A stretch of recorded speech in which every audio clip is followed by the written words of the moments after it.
Napakarami pang susunod na magiging bunga. Oh my god. Yung una nating video is nakita nyo yung pagluto natin ng ampalaya, no? Yung for sample para maramdaman natin yung pinagpagura natin, di ba? Although isa lang yun, pero enough na pang ulam sa ating pamilya. So napakasarap mga kapraktikal, no? Napakaraming bagyong dumaan, and ngayon mag-harvest tayo ng mga first batch ng ibibenta natin sa palengke pala mga kapraktikal. Tinanong ko kanina, nakakontrata na tayo 100 pesos per kilo sa mga kapraktikal. I-upload ko rin sa ating next video yung natin, yung benta ng second na harvest. So mga kapraktikal, ito yung first harvest natin. Yung tanim natin ang palaya, hindi ito talaga asin na talagang pangmaramihan. So siyempre may trabaho tayo, hindi tayo makapag-focus. More or less mga ano lang to, mga 20 lang to na puno ng ampalaya. Pero tingnan nyo naman mga kapraktikal, no? 20 ampalaya, pero napakaraming bunga, diba? No? Inuulan tayo ng ampalaya ngayon mga kapraktikal. Maraming struggles yung na-encounter natin, bagyo, mga hayop na mga umano dito, kasi meron ditong kalabaw na umano sa amin. Pero mga kapraktikal, kitang kita naman natin. So yung una, thanks God for the blessings and for the encouragement. Siyempre kung wala tayong encouragement, puro lang tayo isip, wala tayong encouragement, walang nag-motivate sa atin, no? So para maging successful sa ating mga plano, regardless to mga kapraktikal kung anong klaseng plano yung gustong gawin natin. Pero ito lang naman yung mas maganda kasi mga kapraktikal yung mag-set tayo ng goal na achievable, di ba? Yung goal na kaya nating maabot agad. Tsaka sumanda, mas marami kang goal pero achievable. So marami kang mga experience kasi dito sa mundo, the real education is experience. Kasi diyan tayo matututo sa experience. That's why we are here now to experience and to educate ourselves how to cultivate and take care of planting our ampalaya. So you can see, no? Napakaganda ng kanyang health status. Yung texture niya is shiny dark green. So mga kapraktikal, tara, pitakasara tayo. Kunin yung gunting natin. Saan yung balde? Yung planggana. Gunting planggana. Wow.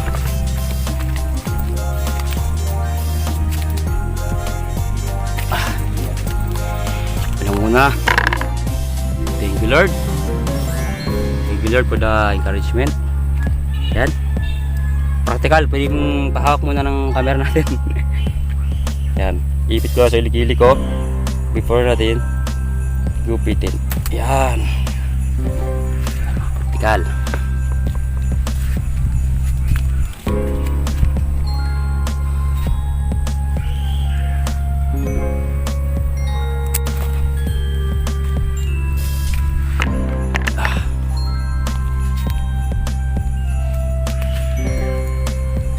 Mga kapraktikal, no?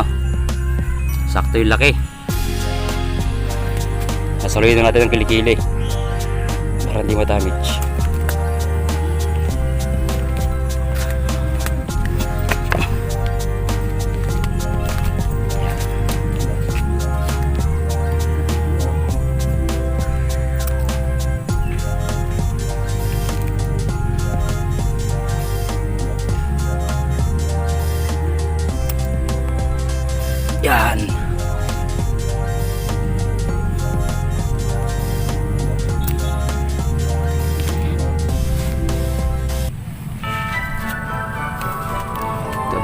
practical, pwede na siguro to.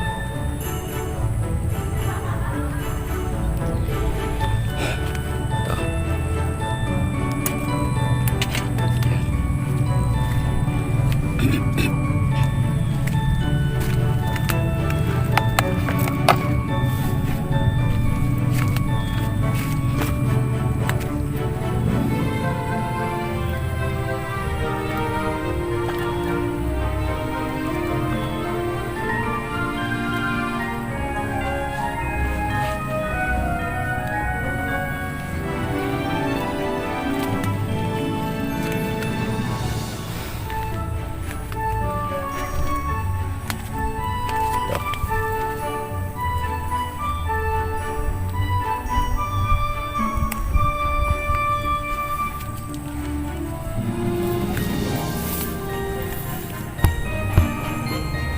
Halatang lalaki pa to ka-practical na medyo palubot pa yung dulo niya. Lalaki na kasi ito, parang medyo umungat na yung dulo ng kanyang bunga.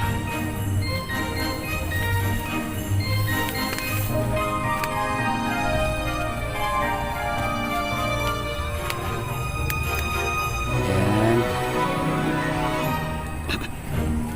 Ito, practical.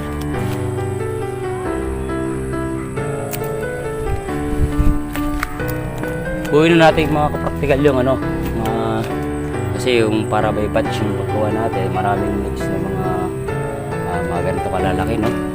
Kapraktikal, maraming ganito kalalaki. So you see, yan, maraming mga next na oops, meron dito na proper yung niya. Yan, nag-curl siya, nag-curl-see.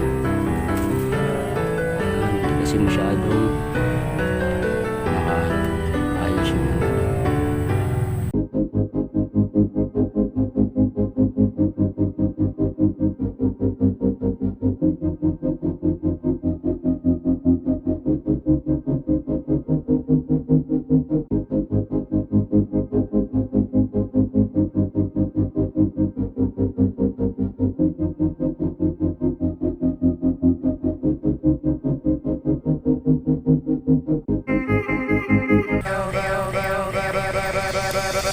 Jingle bell,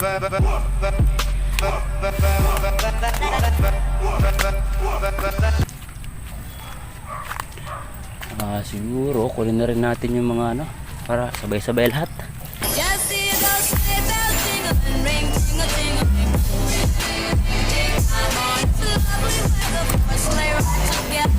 Sabay na yung pag-harvest.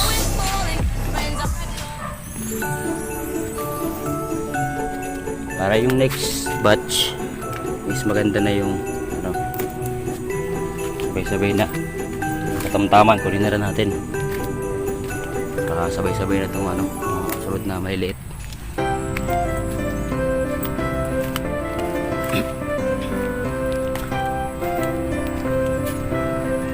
Yan.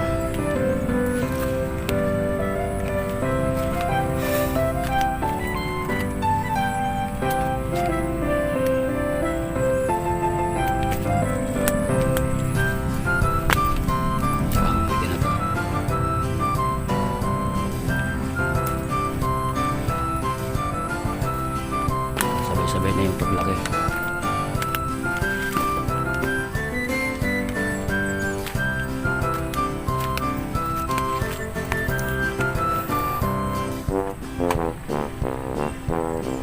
Parang lalaki pa yata natin. Pero pwede na to. Kalang isa.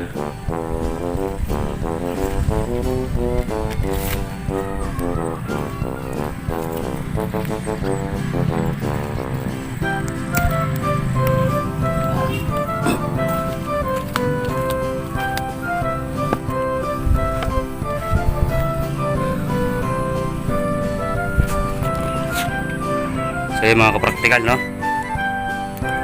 Multi-purpose yung natin, yung taniman ng palaya. At the same time, maganda rin sampayan. Hello, pasang araw.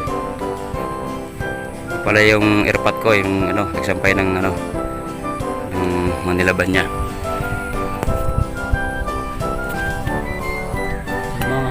practical, wala na dito mga ano. Kuha na natin yung mga tamtaman yung mga size. Sa next batch, marami tayong ma-harvest. Kasi maraming mga bagong bunga. Mga next generation na bunga. So, practical, sobrang init, no? Ayan.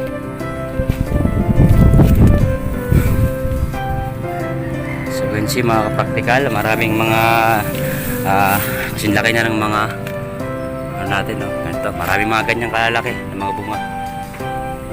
Meaning to say, marami tayong ma-harvest na magkakasabay-sabay sa second harvest natin.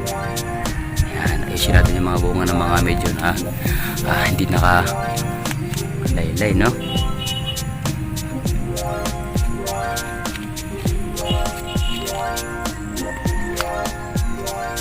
Ayan.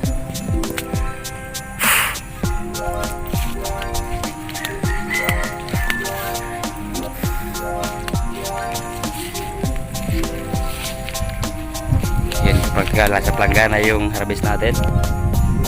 Bukod dyan mga practical is bukod sa harvest natin na yan is nagulay na rin yung airpot ko, no? Tumawag sa akin kahapon na nagulay sila ng ilang peraso kasi walang ulam, no? So yun yung pagiging advantage ng pag tayo practical. At the same time meron ng trabaho, meron din tayong ibang kinabibisihan kagaya nitong pag-gardening.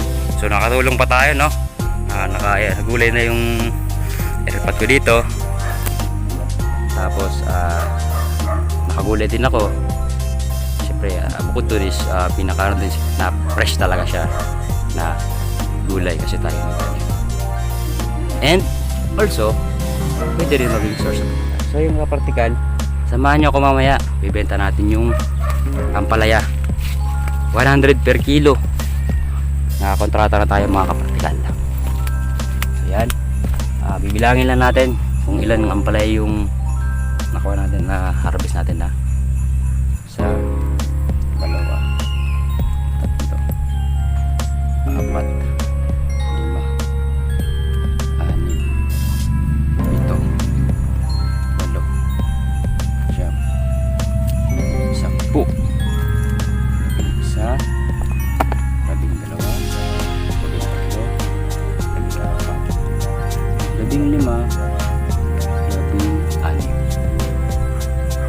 15, so 16 na mga ampalaya yung harvest natin. Ayan.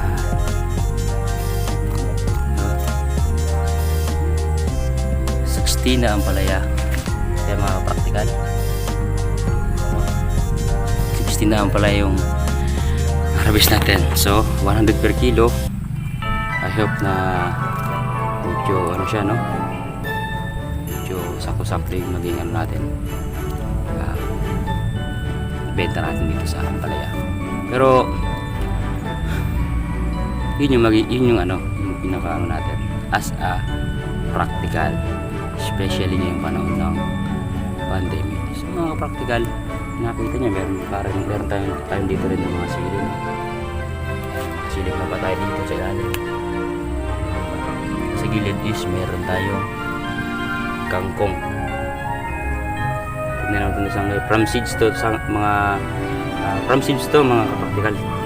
Talagang para to ensure yung safety ng ating magugulay. Sa mga kapraktikal,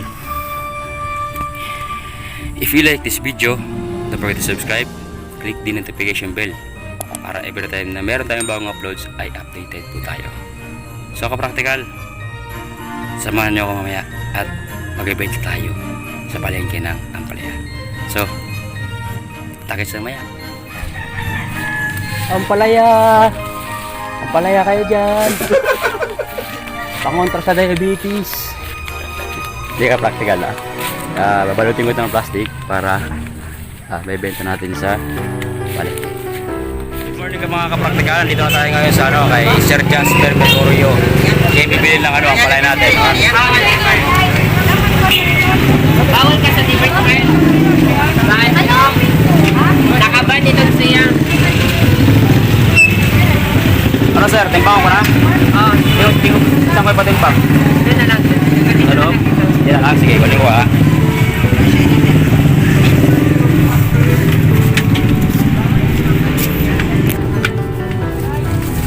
Yan, tuloy yung palaya. Tigawin natin.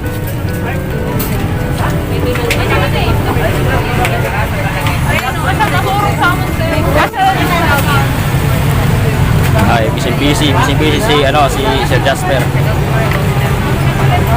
Asya. Salay ni. Orang bunga. Okay. Sir Jasper. Sa mga kakalabayog dito na ano, sumubili ng gulay, prutas, mga paghanda kayong Pasko at New Year. 450.